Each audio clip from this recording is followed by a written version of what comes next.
নমস্কার, কেমন আছেন সবাই? নন্দিনীর সাতকাহন থেকে আমি নন্দিনী আপনাদের সবাইকে স্বাগত জানাই। আশা করছি যে যেখান থেকে আমার ভিডিওটি দেখছেন সবাই সুস্থ এবং ভালো আছেন।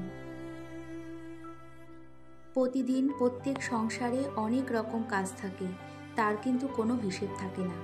তাই সকালবেলা কাজ শুরুর আগে যদি একটা টাইম সেট করে রাখা যায় যে আমি এই টাইমের মধ্যে এই কাজগুলো কমপ্লিট করব, তাহলে মনে হয় অনেকটাই সুবিধে হয়।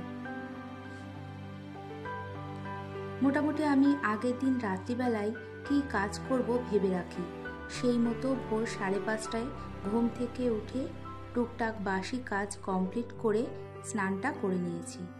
অবশ্য বাসি কাজ বলতে একটু বাসি ঘর ঝাড় দেওয়া আর ঘরের সামনেটা একটু জল ছিটিয়ে দেওয়া।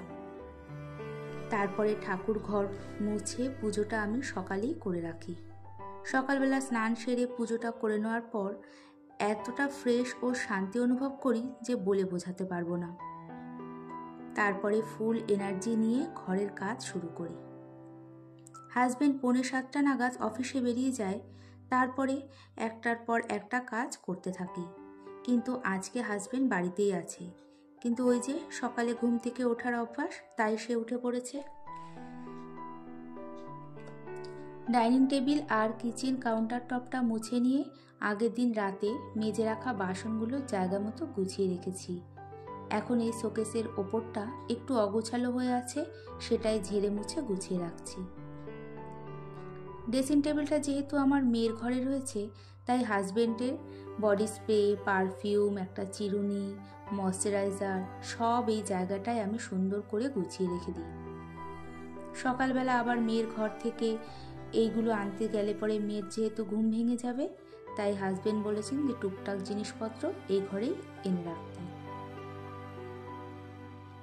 আমি যেহেতু অনেক ভোরবেলায় ঘুম থেকে উঠে পড়ি, তাই খেয়াল করে দেখেছি ভোরবেলা ঘুম থেকে উঠলে কাজের একটা আলাদাই এনার্জি পাওয়া যায়।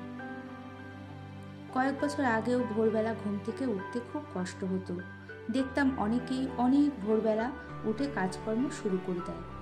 ভাবতাম কি দরকার ওদের এত সকালবেলা ঘুম থেকে ওঠার, পরে উঠলেই তো পারে। কিন্তু এখন আমার কয়েক বছর ধরে ভোরবেলা ঘুম থেকে উঠতে উঠতে প্রায় একটা অভ্যাস হয়ে গেছে। যত রাতেই ঘুমাই না কেন, ঠিক একই টাইমে ঘুম ভেঙে যায়। মাস্টার বেডরুমটা ক্লিন করতে করতে মেয়ে দেখছি ঘুম থেকে উঠে পড়েছে, তাই ঘরের ডাস্টিংটা করে নিয়ে সব ঘরগুলো ভালো করে ঝাড় দিয়ে নেব। সকালবেলার দিকে যদি ঘরবাড়ি পরিষ্কার করে সুন্দর করে গুছিয়ে পরিপাটি করে রাখা যায়, তাহলে দেখা যায় হঠাৎ করে কেউ চলে আসলেও খুব একটা অসুবিধে হয় না। আমি অতি সাধারণ মধ্যবিত্ত ঘরের হাউসওয়াইফ। আমার মতো এরকম অনেকেই সাধারণ মধ্যবিত্ত ঘর থেকে বিলং করেন। আমাদের কাজকর্ম, ঘরবাড়ি খুবই সাধারণ। তাই ঠাকুর যা দিয়েছি এতে সন্তুষ্ট থেকে যদি ঘরবাড়ি সুন্দর করে গুছিয়ে রাখা যায়, তাতেও দেখতে খুবই ভালো লাগে। এক এক সংসারের কাজকর্মের নিয়ম এক এক রকম। সবাই পরিবারের লোকজনের সুবিধা ও নিজের সুবিধা অনুযায়ী কাজ করে থাকে। কারো সকালে টিফিনে রান্নার চাপ থাকে, তাদের পক্ষে অনেক সময় আগে ঘর ক্লিন করা সম্ভব হয়ে ওঠে না।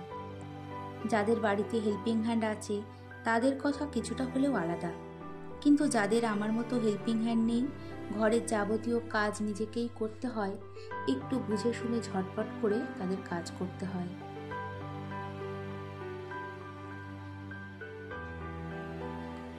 যেমন আজকে আমি ঘর ঝাড় দিয়ে নিলাম, কিন্তু ঘরটা মুছবো একটু পরে, যেহেতু হাজবেন্ড বাড়িতে আছে, তাই তার সকালের টিফিনের সাথে সাথে একবারে রান্নাটাও করে নেব। না হলে সাধারণত আমি ঘর ঝাড় দিয়েই ঘরগুলো মুছে নেওয়ার চেষ্টা করি। 3টে ঘর, রান্নাঘর, ডাইনিং, ব্যালকনি সব মুছতে অনেকটা সময় লেগে যায়। তাই ভাবলাম রান্না কমপ্লিট করেই ঘরগুলো সব মুছে নেব। ওদিকে অফ ক্যামেরায় আমার আর মেয়ের সকালের টিফিনটা হয়ে গেছে। আমি আর মেয়ে সকালে ভাত বা রুটি কোনোটাই খাই না, তাই একটু তাড়াতাড়ি খেয়ে নিই। কলা, ডিম সিদ্ধ, খেজুর, আমন্ড এগুলোই খেয়ে থাকি। হাজবেন্ডও খুব সকালে চা বা কফি কিছুই খায় না, তাই তাকে একটা কাটালি কলা, বিস্কুট আর গরম জল দিয়েছি। এখন রান্না হয়ে গেলে তাকে ভাত দিয়ে দেব। ভাতটা খেতেই সে বেশি পছন্দ করে। ওদিকে ভাত হয়ে গেছে, আর এখন প্রেসার কুকারে মসুর ডালটা একটা সিটি দিয়ে নামিয়ে নেব। নিয়ে সেটা পাট শাক দিয়ে রান্না করে নেব। পাট শাকগুলো ভালো করে সময় নিয়ে বেছে একটু ধুয়ে ভালো করে বড় বড় করে কেটে নিয়েছি। আর সিম্পল জিরে ফোড়ন আর শুকনো লঙ্কা ফোড়ন দিয়ে যেরকম ডাল করি সেরকম ডাল করে তার মধ্যে পাট শাক দিয়েছি। তারপর একটু সময় নিয়ে ফুটে উঠলে হালকা গাঢ় গাঢ় করে ডালটা নামিয়ে নিয়েছি। আমরা 3 জন এই ডালটা খেতে খুবই পছন্দ করি। গরম গরম পটল ভাজা করে নিয়েছি, তার সাথে ডিম অমলেট করে হাজব্যান্ডকে ভাত দিয়ে দেব। হাজব্যান্ডের খাওয়ার ব্যাপারে খুব একটা ঝামেলা নেই, মোটামুটি যা দেওয়া হয় খেয়ে নেয়। অ্যাকচুয়ালি সে খেতে খুব একটা ভালোবাসে না, আমি এটা ওটা খেতে বলি বলে আমার সাথে ঝামেলা হয়। হাজব্যান্ড যেহেতু সিম্পল খাওয়া দাওয়াই বেশি পছন্দ করে, তাই আমার ঘরে হালকা পাতলা রান্নাটাই বেশি হয়। আর করেছি ছোট যে মোরলা মাছ, সেটা আলু বেগুন দিয়ে চচ্চড়ি। এই তো রান্না হয়ে গেছে। রান্না যেহেতু হয়ে গেছে তাই রান্নাঘরটা একেবারে পরিষ্কার করে নেব। বাসনগুলো সব মেজে ধুয়ে নিয়েছি। এখন গ্যাস, ওভেন, কাউন্টার টপটা ভিম লিকুইড দিয়ে ভালো করে ক্লিন করে নেব। রান্নাঘরের টাইলসগুলো ভালো করে পরিষ্কার করে নিচ্ছি। আমি যখন যেই কাজটাই করি না কেন চেষ্টা করি একেবারে নিট অ্যান্ড ক্লিনভাবে করার, যাতে পরে আর সেই কাজ দুবার হাত না দিতে হয়। একেবারে পরিষ্কার করে করলে এতে সময়টাও অনেকটা সেভ হয়। এখন রান্নাঘরটা পুরো ক্লিন হয়ে গেছে। একটা কাজের পিছনে যদি অনেকবার বা অনেকক্ষণ সময় দিতে হয় তাহলে সারাটা দিন কাজের পিছনেই চলে যায়, নিজের জন্য দেখা যায় একটুও সময় পাওয়া যায় না। ভিডিওটি দেখতে দেখতে যদি একটুও ভালো লেগে থাকে তাহলে একটা ছোট্ট লাইক করে আর সাবস্ক্রাইব করে পাশে থাকতে পারেন। আর কাজটি যদি আপনি অলরেডি করে থাকেন তাহলে আপনাকে অনেক ধন্যবাদ। মোটামুটি ঘরের সব কাজ হয়ে গেছে, এখন ঘরগুলো ভালো করে মুছে নেব। ঘর মোছার জলে আমি প্রতিদিন কিছু না কিছু দিয়ে ঘরগুলো ভালো করে মুছে নিই, যেমন ফিনাইল, ডেটল, নুন বা কখনো শ্যাম্পু দিয়ে ঘর মুছে নিই। আমার মনে হয় শ্যাম্পু দিয়ে ঘর মুছলে টাইলসের ঘরগুলো খুব চকচক করে, তাই আমি শ্যাম্পুটাই বেশি ইউজ করি।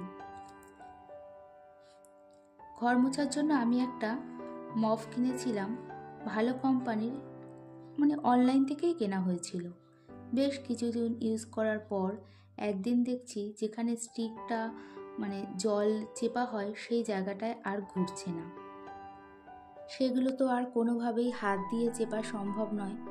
পরে এই হাতে চেপার এই মপটা কেনা হয়েছে। তবে স্টিকটা বেশ ভালো, কিন্তু আমার যেহেতু ফ্রোজেন শোল্ডারের ব্যথা রয়েছে ভাবছি আরেকটা কিনে নেব। কিন্তু আবার এটাও ভাবছি অত টাকা দিয়ে কিনবো, আবার যদি কোনো সমস্যা হয়। এই তো ঘরগুলো সব মুছে নিয়ে জায়গার জিনিস জায়গায় সব রেখে দিয়েছি। ঘরের সব কাজ কমপ্লিট করে এখন বাপের বাড়ি থেকে আনা বেলটা শরবত করে নেব। আমি আর আমার সোনা যেহেতু অনেক সকালবেলায় খুব হালকা টিফিন করে নিই, তাই প্রতিদিন 11টা, 11:30 নাগাদ কোনো না কোনো ফল খেয়ে থাকি। আজকে এই বেলের শরবতটাই দুজনে 2 গ্লাস খেয়ে নেব। 1 গ্লাস করে খেয়ে নিলে পেটটা অনেকক্ষণ ভরা থাকে। তারপরে দুপুরে ভাত খেয়ে নেব। হাজবেন্ড খাবে না, ওই যে আগেই বলেছি খাওয়ার কথা বললেই ঝামেলা। এই যে আজকে আবার এতগুলো ফল এনেছি। ফল আনে প্রচুর, কিন্তু খাবার বেলায় সে নেই। কলা আমি সবসময় একটা দড়িতে ঝুলিয়ে রাখি, এতে কলা অনেক দিন ভালো থাকে, না হলে গরমে কলাগুলো একদিনেই খারাপ হয়ে যায়। ফল গোছাতে গোছাতে ভিডিওটি এখানেই শেষ করছি। এতক্ষণ আমার সাথে থাকার জন্য ধন্যবাদ।